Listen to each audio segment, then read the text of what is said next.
Hello everyone, welcome to my channel. आज हम लोग कर रहे हैं क्लास 11 बिजनेस स्टडी का chapter number 1 business trade and commerce, जिसमें हम लोग पिछले वीडियो में कुछ पोर्शन कंप्लीट कर चुके हैं और आज हम लोग आगे का पोर्शन कंप्लीट करेंगे। ठीक है, तो चलिए देखते हैं कौन सा टॉपिक आज हम लोग कंप्लीट करने वाले हैं। यह सब टॉपिक हम लोग पहले प्रीवियस वीडियो में कंप्लीट कर चुके हैं। आज हम लोग देखने वाले हैं classification of business activities. Business activities को दो कैटेगरी में डिवाइड किया जाता है, इंडस्ट्री और कॉमर्स। तो जिसमें पहले हम लोग इंडस्ट्री को कवर करेंगे और उसके बाद फिर हम लोग कॉमर्स को देखेंगे, कॉमर्स क्या होता है। ठीक है, तो चलिए देखते हैं इंडस्ट्री के अंदर हम लोग आज क्या क्या सीखने वाले हैं। इंडस्ट्री क्या होता है वो मैं पहले आपको समझा देता हूं। इंडस्ट्री वो जगह है, वो प्लेस है जहां पर हम लोग किसी रॉ मटेरियल को मशीनरी, टेक्नोलॉजी, ह्यूमन रिसोर्स का मतलब मैन पावर यूज करके प्रोसेस करते हैं और प्रोसेस करके हम लोग क्या करते हैं, उसमें एक यूटिलिटी क्रिएट करते हैं और एक नया प्रोडक्ट यानी यूजफुल प्रोडक्ट बना देते हैं। यानी रॉ मटेरियल को प्रोसेस करके जब यूजफुल प्रोडक्ट में कन्वर्ट किया जाता है, जिस जगह में कन्वर्ट किया जाता है उस जगह को हम लोग इंडस्ट्री बोलते हैं। ठीक है, जैसे कि कॉटन को प्रोसेस करके हम लोग क्या करते हैं, अच्छे अच्छे कपड़े बना लेते हैं। यानी कॉटन को अगर डायरेक्ट हम लोगों को यूज करने के लिए दिया जाएगा तो हम लोग यूज करेंगे नहीं करेंगे, क्योंकि वो उतना यूजफुल नहीं है। ठीक है, जैसे कि आलू को हम लोग हर जगह नहीं खा सकते हैं। ठीक है, यानी कि आलू को हम लोग बस में, ट्रेन में, स्कूल में, ऑफिस में, लंच में, घर पे कभी भी हम लोग खा नहीं सकते हैं आलू को डायरेक्ट। ठीक है, क्योंकि आलू क्या है, एक रॉ मटेरियल है। लेकिन आलू को जब इंडस्ट्री के अंदर प्रोसेस कर दिया जाता है, प्रोसेस करके उसको चिप्स में कन्वर्ट कर दिया जाता है, तो क्या होता है, उसके अंदर एक नई यूटिलिटी क्रिएट हो जाती है। अब वो एक यूजफुल प्रोडक्ट बन चुका है। ठीक है, अब उसको हम लोग कहीं भी कंज्यूम कर सकते हैं। यानी कि आलू को जब प्रोसेस कर दिया गया तो उसके अंदर एक यूटिलिटी क्रिएट हो जाती है और यूटिलिटी क्रिएट होने के कारण वो क्या हो गया, एक यूजफुल प्रोडक्ट बन जाता है। तो किसी भी रॉ मटेरियल को जब प्रोसेस करके हम लोग एक नया प्रोडक्ट बना देते हैं, तो जिस जगह में ये काम किया जाता है उस जगह को इंडस्ट्री कहा जाता है। ठीक है, इंडस्ट्री में गुड्स एंड मटेरियल को प्रोड्यूस किया जाता है, यानी गुड्स को प्रोड्यूस किया जाता है। ठीक है, इसके अलावा इंडस्ट्री में एनिमल और प्लांट्स का रेजिंग और ब्रीडिंग का भी काम होता है। यानी एनिमल्स और प्लांट को हम लोग पालते हैं और उसके बाद उससे जो प्रोडक्ट आता है उसको या तो डायरेक्ट कंज्यूम कर लेते हैं या फिर आगे और दूसरी इंडस्ट्रीज को और फर्दर प्रोडक्शन के लिए भेज देते हैं। ठीक है, तो अब इंडस्ट्री कितने टाइप का होता है वो हम लोग देखेंगे। इंडस्ट्री में be divided into 3 broad categories. Industry को 3 कैटेगरी में डिवाइड किया जाता है। First, primary industry, second, secondary industry और थर्ड होता है टर्सरी इंडस्ट्री। ठीक है, तो 3 कैटेगरी में इंडस्ट्री को डिवाइड किया जाता है, प्राइमरी इंडस्ट्री, सेकेंडरी इंडस्ट्री और टर्सरी इंडस्ट्री। अब हम लोग एक एक करके तीनों को समझेंगे। प्राइमरी इंडस्ट्री के अंदर 2 टाइप होते हैं। ठीक है, एक्सट्रैक्टिव इंडस्ट्री और जेनेटिक इंडस्ट्री। एक्सट्रैक्टिव इंडस्ट्री में क्या किया जाता है, नेचुरल रिसोर्सेस से प्रोडक्ट को एक्सट्रैक्ट करके निकाला जाता है, जैसे कि फार्मिंग, ठीक है, हंटिंग, फिशिंग, ये सब से हम लोग क्या करते हैं, माइनिंग, हम लोग क्या करते हैं, नेचुरल रिसोर्सेस में जो भी चीजें हैं उनको हम लोग एक्सट्रैक्ट करके निकाल के ले आते हैं। और एक्सट्रैक्टिव इंडस्ट्री में जो भी प्रोडक्शन होता है या तो उसको हम लोग डायरेक्ट कंज्यूम कर सकते हैं और या फिर उसको हम लोग सेकेंडरी इंडस्ट्री में भेज देते हैं फर्दर प्रोडक्शन के लिए। यानी कि एक्सट्रैक्टिव इंडस्ट्री का जो प्रोडक्ट होता है वो सेकेंडरी इंडस्ट्री के लिए रॉ मटेरियल बन जाता है। ठीक है, अब आता है जेनेटिक इंडस्ट्री। जेनेटिक इंडस्ट्री में हम लोग क्या करते हैं, rearing and breeding of plant and animal का काम करते हैं। यानी प्लांट और एनिमल को हम लोग पहले तो पालते हैं, है ना, जैसे कि डेयरी फार्म हो गया, फिश हैचरी, ठीक है, पोल्ट्री फार्म हो गया। ये सब एग्जाम्पल है किसका, जेनेटिक इंडस्ट्री का, जहां पर हम लोग एनिमल और प्लांट को रख रखाव करते हैं, पालते हैं और फिर उससे जो प्रोडक्ट बनता है उसको हम लोग या तो डायरेक्ट कंज्यूम कर लेते हैं और फिर एक्सट्रैक्टिव इंडस्ट्री की ही तरह या तो डायरेक्ट कंज्यूम कर लेते हैं या फिर उस प्रोडक्ट को हम लोग सेकेंडरी इंडस्ट्री में भेज देते हैं फर्दर प्रोडक्शन के लिए। ठीक है, इतना क्लियर है। अब बारी है सेकेंडरी इंडस्ट्री की। सेकेंडरी इंडस्ट्री क्या होता है वो मैं आपको बताता हूं। सेकेंडरी इंडस्ट्रीज में हम लोग क्या करते हैं, मशीनरी और टेक्नोलॉजी का यूज करके जो भी रॉ मटेरियल यहां से, यानी कि प्राइमरी इंडस्ट्री से जो भी रॉ मटेरियल आता है, यानी सेकेंडरी इंडस्ट्री के पास रॉ मटेरियल कहां से पहुंचता है, प्राइमरी इंडस्ट्री से।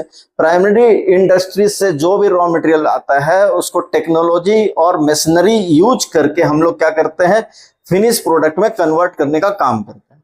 तो सेकेंडरी इंडस्ट्री में दो तरह के प्रोडक्ट बनाए जाते हैं, एक कंज्यूमर गुड्स और एक प्रोड्यूसर्स गुड्स। कंज्यूमर गुड्स होता है वो जिसको हम लोग डायरेक्ट कंज्यूम कर लेते हैं, जैसे ब्रेड बटर है ना, कपड़े हो गए, शूज है, मेडिसिन है, कॉस्मेटिक्स है, इसको हम लोग क्या करते हैं, डायरेक्ट कंज्यूम कर लेते हैं। यानी कि जो भी प्रोडक्ट बनकर निकलता है इंडस्ट्री से उसको कंज्यूमर, अल्टीमेट कंज्यूमर क्या करता है, डायरेक्ट कंज्यूम कर लेता है। दूसरा होता है प्रोड्यूसर्स गुड्स। प्रोड्यूसर्स गुड्स वो गुड्स होता है जैसे कोई मशीन है जिसको एक इंडस्ट्री में बनाया गया है, तो वो मशीन किसी इंडस्ट्री के लिए क्या है, फिनिश प्रोडक्ट है। तो वो प्रोडक्ट बना के किसी मशीन को एक इंडस्ट्री बना के निकाल दिया, अब उस मशीन को कोई दूसरा इंडस्ट्री ले जाएगा और उस मशीन से फर्दर प्रोडक्शन का काम करेगा। यानी कि जिस प्रोडक्ट से फर्दर प्रोडक्शन का काम किया जाता है वो प्रोड्यूसर्स गुड्स बोला जाता है उसको। ठीक है, अब मैन्युफैक्चरिंग इंडस्ट्री को चार कैटेगरी में डिवाइड किया जाता है। मैन्युफैक्चरिंग इंडस्ट्री को चार कैटेगरी में डिवाइड किया जाता है।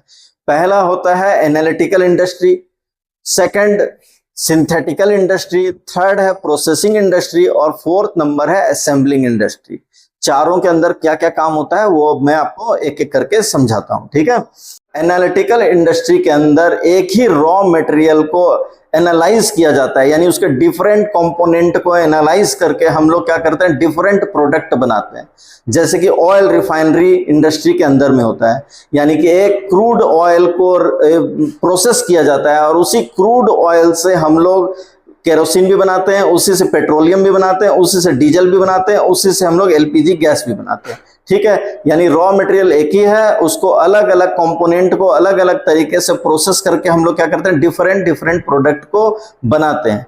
ये काम हम लोग करते हैं एनालिटिकल इंडस्ट्री के अंदर। ये हो गया फर्स्ट नंबर। सेकंड है सिंथेटिकल इंडस्ट्री। सिंथेटिकल इंडस्ट्री में हम लोग अलग अलग मटेरियल को, डिफरेंट डिफरेंट टाइप्स के मटेरियल को क्या करते हैं, प्रोसेस करते हैं और एक प्रोडक्ट को बनाते हैं। जैसे कि cement industry, paint industry, chemical industry, जहां पर हम लोग क्या करते हैं, डिफरेंट डिफरेंट रॉ मटेरियल को यूज करके, डिफरेंट डिफरेंट केमिकल को यूज करके पेंट का प्रोडक्शन करते हैं। ठीक है, अब थर्ड नंबर है प्रोसेसिंग इंडस्ट्री। प्रोसेसिंग इंडस्ट्री में क्या होता है कि कोई भी प्रोडक्ट जिसको हम लोग बनाते हैं वो डिफरेंट डिफरेंट प्रोसेस से होके गुजरता है, यानी रॉ मटेरियल एक ही है लेकिन उसका प्रोसेस डिफरेंट डिफरेंट है। ठीक है, तो डिफरेंट डिफरेंट प्रोसेस यानी एक से ज्यादा प्रोसेस से गुजरने के बाद कोई भी फिनिश गुड्स क्या बन के रेडी होता है। ठीक है, जैसे कि पेपर इंडस्ट्री, शुगर इंडस्ट्री, जिसमें कि प्रोडक्ट को एक से ज्यादा प्रोसेस करने के बाद बनाया जाता है। ठीक है, फोर्थ नंबर है असेंबलिंग इंडस्ट्री। असेंबलिंग इंडस्ट्री में क्या होता है कि डिफरेंट डिफरेंट इंडस्ट्रीज से जो भी फिनिश गुड्स होता है, यानी डिफरेंट डिफरेंट इंडस्ट्री का जो भी प्रोडक्ट होता है उसको असेंबल्ड करके, मिला के, जोड़ के हम लोग एक नया प्रोडक्ट बनाते हैं। जैसे कि ऑटोमोबाइल्स कंपनी हो गया, ठीक है, कंप्यूटर हो गया। ठीक, तो कंप्यूटर इसका सबसे अच्छा एग्जांपल है, जिसमें एक जैसे डेस्कटॉप हम लोग बनाते हैं तो उसमें क्या होता है, स्क्रीन जो मॉनिटर है वो किसी और कंपनी का है, कीबोर्ड अलग कंपनी का है, माउस अलग कंपनी का है, मदरबोर्ड अलग कंपनी का है, प्रोसेसर अलग कंपनी का है। डिफरेंट डिफरेंट इंडस्ट्रीज से मिलने वाले प्रोडक्ट को यूज करके, जोड़ के, असेंबल्ड करके हम लोग क्या करते हैं, एक नया प्रोडक्ट बनाते हैं। जिस इंडस्ट्री के अंदर ये काम किया जाता है उस इंडस्ट्री को हम लोग क्या बोलते हैं, असेंबलिंग इंडस्ट्री बोलते हैं। तो ये चार डिफरेंट डिफरेंट टाइप के मैन्युफैक्चरिंग इंडस्ट्री है। ठीक है, इतना क्लियर है। अब हम लोग आते हैं कंस्ट्रक्शन इंडस्ट्री में। कंस्ट्रक्शन इंडस्ट्री के अंदर कंस्ट्रक्शन का काम किया जाता है। ठीक है, जैसे कि रोड बनाना, पुल बनाना, ब्रिज बनाना, हाईवे बनाना, ठीक है, तो डैम बनाना, ये सब काम यानी इंफ्रास्ट्रक्चर डेवलप करने का काम जिस इंडस्ट्री के अंदर होता है उस इंडस्ट्री को कंस्ट्रक्शन इंडस्ट्री बोला जाता है। ठीक है, अब बात करते हैं टर्सरी इंडस्ट्री के बारे में। टर्सरी इंडस्ट्री का काम होता है इंडस्ट्री और ट्रेड को, जिसको हम लोग आगे पढ़ेंगे ट्रेड, ठीक है, यानी कि प्राइमरी इंडस्ट्री, सेकेंडरी इंडस्ट्री और ट्रेड को सपोर्ट सर्विस प्रोवाइड करने का काम टर्सरी इंडस्ट्री के अंदर में होता है, ठीक है। टर्सरी इंडस्ट्री के अंदर शामिल किया जाता है warehousing, insurance, advertising, transportation, banking and finance, ठीक। यानी कि टर्सरी इंडस्ट्री बहुत इंपॉर्टेंट इंडस्ट्री है। इस इंडस्ट्री के बिना ना तो आप प्राइमरी इंडस्ट्री को रन कर सकते हैं, ना सेकेंडरी इंडस्ट्री को रन कर सकते हैं, ना ही ट्रेड को रन कर सकते हैं, ठीक है। यानी कि किसी भी कंट्री में इंडस्ट्री और ट्रेड को चलाने के लिए टर्सरी इंडस्ट्री का बहुत इंपॉर्टेंट रोल होता है, ठीक है। तो टर्सरी इंडस्ट्री एक तो इंडस्ट्री का पार्ट है और दूसरी तरफ ये कॉमर्स का भी पार्ट है, ठीक है, क्योंकि ये इंडस्ट्री को भी सपोर्ट करता है, यानी सपोर्ट सर्विस प्रोवाइड करता है, और दूसरी तरफ ट्रेड को भी सपोर्ट सर्विस प्रोवाइड करता है। इस टर्सरी इंडस्ट्री को डिटेल में हम लोग जब आगे कॉमर्स को पढ़ेंगे तो कॉमर्स में हम लोग ट्रेड, दो सेक्शन होता है, ट्रेड और ऑक्सिलरी टू ट्रेड, तो वहां ऑक्सिलरी टू ट्रेड के अंदर फिर से ये सबको हम लोग पढ़ेंगे, ठीक है। आई होप इतनी दूर तक आप इंडस्ट्री को बहुत अच्छी तरह से समझ गए होंगे।